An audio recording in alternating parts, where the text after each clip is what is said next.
माननीय Shrimati Dimple Yadav ji. Thank you, Speaker, sir, for giving me an opportunity to speak in the Public Examination Prevention of Unfair Means Amendment.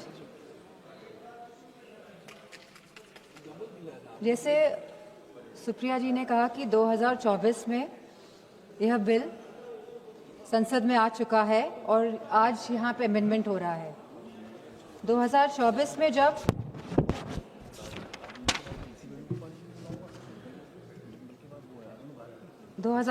में जब NTA द्वारा परीक्षाएं कराई गई तो ये देखा गया कि यूजीसी नीट कैंसिल हुआ एक दिन बाद जब उस परीक्षा करी गई। CSIR NEET, NET PG, CUET ये सब डिले हुए और कैंसिल हुए। इसके बाद सीबीआई इन्वेस्टिगेशन बैठी और आज तक उस इन्वेस्टिगेशन का क्या परिणाम निकला है ये नहीं पता है। तो हम चाहेंगे मंत्री से कि ये बताएं कि इसका क्या परिणाम निकला और कौन कौन लोग इसमें कन्विक्ट हुए। Government appointed an expert panel, made 101 recommendation, and the centre assured the court on 2nd January 2025 it would implement all of them. इसके बावजूद भी 3 मई 2026 को नीट की परीक्षाएं हुई, 12 मई को परीक्षाएं रद्द हो गई और फिर सरकार ने री एग्जाम कराया 21 जून को। लेकिन सवाल इस बात का है कि जब 2024 में कानून बिल पास हो गया था तभी भी ये लीकेज क्यों हुई? ये जो 2024 के बाद भी जो ये लीकेज हुई है, कहीं एक षड्यंत्र तो नहीं है सरकार का? या तो ये षड्यंत्र है या तो सरकार के जो सिस्टम है इसमें परमानेंट लीकेज है। पिछले 2021 से 2026 तक लगभग 90 स्टूडेंट्स ने आत्महत्या की है और इसी के साथ पिछले 40 दिनों में 20 स्टूडेंट्स ने आत्महत्या करी है। और मैं उन सभी का नाम यहाँ लेना चाहूंगी क्योंकि ये आंकड़े नहीं हैं अध्यक्ष जी, ये हमारे बच्चे हैं जिन्होंने अपनी जान गंवाई है इस शिक्षा सिस्टम प्रणाली की वजह से।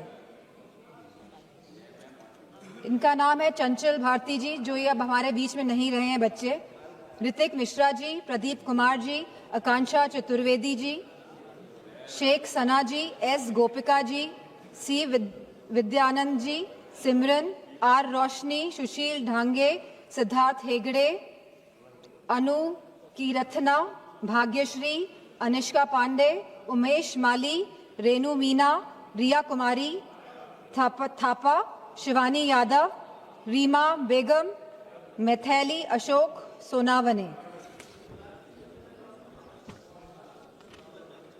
आज हम सब इसी के साथ सलाम करते हैं, सराहना करते हैं, प्रशंसा करते हैं हमारे युवाओं की, हमारे छात्रों की, हमारे जेनजी की, उनकी हौसले की, उनकी हिम्मत की, जो इस शासन से, इस प्रशासन से डरे नहीं, जिन्होंने मुकाबला किया अहंकारी सरकार के आगे।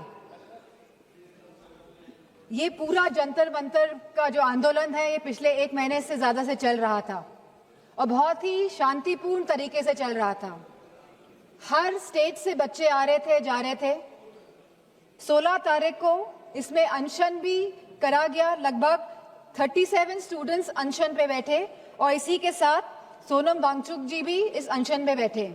बहुत ही शांतिपूर्ण तरीके से पूरा आंदोलन चल रहा था।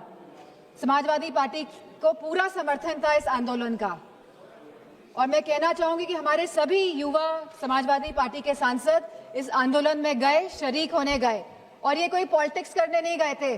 जितने भी हमारे युवा सांसद और जितने भी सांसद और एमएलए गए थे, क्योंकि हम साथ खड़े होना चाहते थे इस देश के युवा के लिए, उनके हक के लिए, उनके अधिकार के लिए।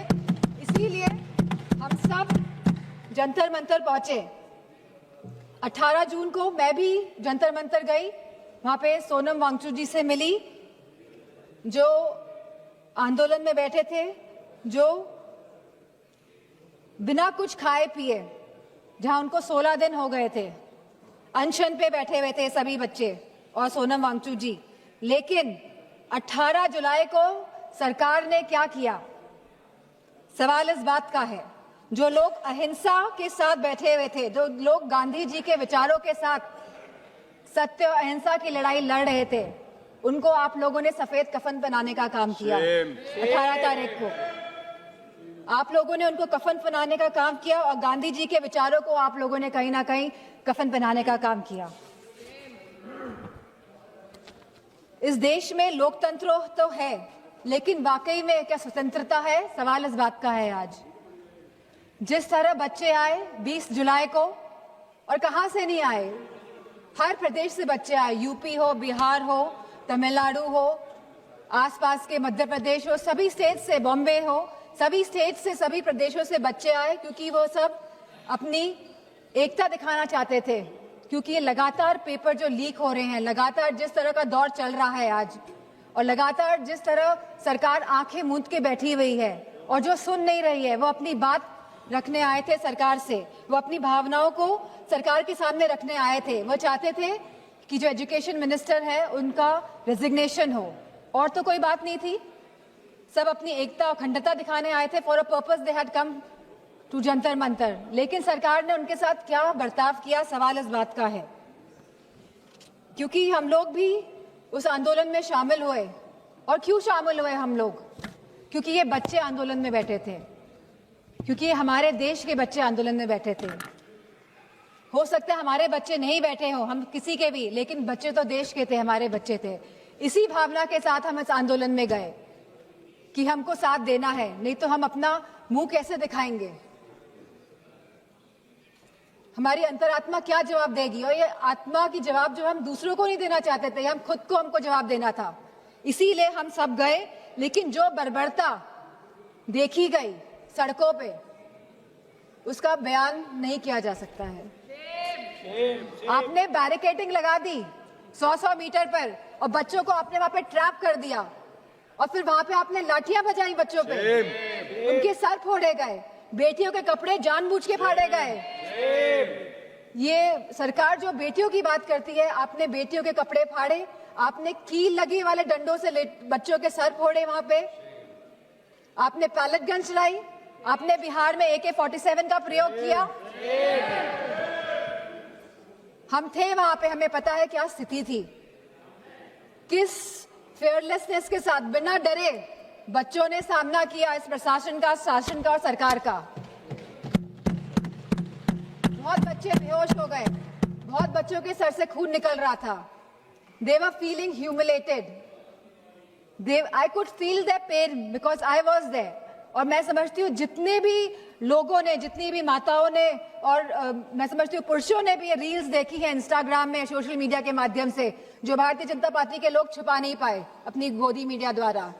तो सबका दिल कहीं ना कहीं आहत हुआ।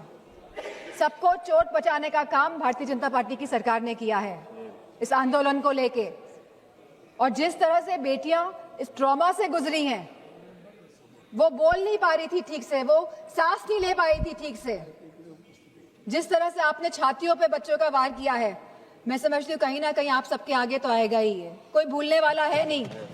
यहाँ पे लोग इमरजेंसी की बात करते हैं, 50 साल पहले इमरजेंसी लगी थी और आज भी इमरजेंसी की बात होती है। लेकिन इमरजेंसी अगर वाकई में आप लोगों को देखनी थी तो आप आते हो सड़कों में, देखते कि इमरजेंसी क्या होती है। जहाँ बच्चे खून पसीना बहा रहे थे सड़कों पे, वहां पे आप सब लोग बहुत ही महफूज तरीके से बैठे हुए थे संसद के अंदर। और यहाँ पे बहुत सारे सांसद जो पता नहीं क्या क्या बयान दे रहे हैं बच्चों के लिए, अभद्र भाषा का प्रयोग कर रहे हैं।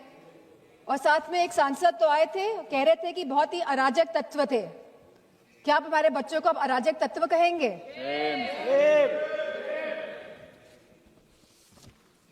यहाँ पे जो सांसद है वो तो डर के मारे इधर से उधर हो रहे हैं।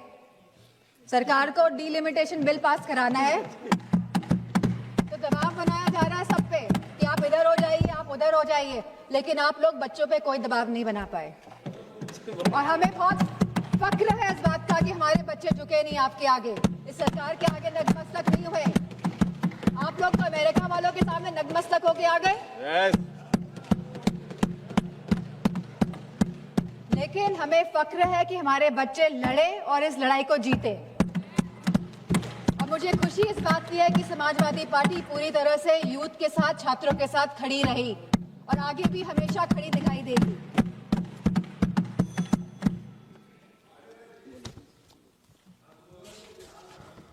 अगर कोई रूल्स और रेगुलेशंस लाने ही है तो ये जो सांसद लोग इधर से संसद के अंदर जो सांसद लोग चाहे लोकसभा और राज्यसभा और इधर से उधर भटक रहे हैं, इसके लिए कोई रूल लेकर आइए, क्योंकि कहीं ना कहीं ये लोकतंत्र को क्षति पहुंचाने का काम कर रहे हैं। और आज जिन बच्चों का खून बहा है, जो बच्चे आहत हुए हैं, जिन बच्चों के साथ बहुत ही गंदा व्यवहार किया गया है सरकार द्वारा, चाहे वो बीजेपी के सभी सांसद हो, चाहे उनके अलायंस पार्टनर हो, सारे लोग ये जिम्मेदार हैं। अध्यक्ष जी, आप सभी को मैं कहना चाहूंगी, अपनी बात को खत्म करना चाहूंगी कि you have ripped the youth of the country of his dignity, respects and rights, but I also salute the youth of the country for they didn't let go of anything. They stayed, they stood, they fought all together.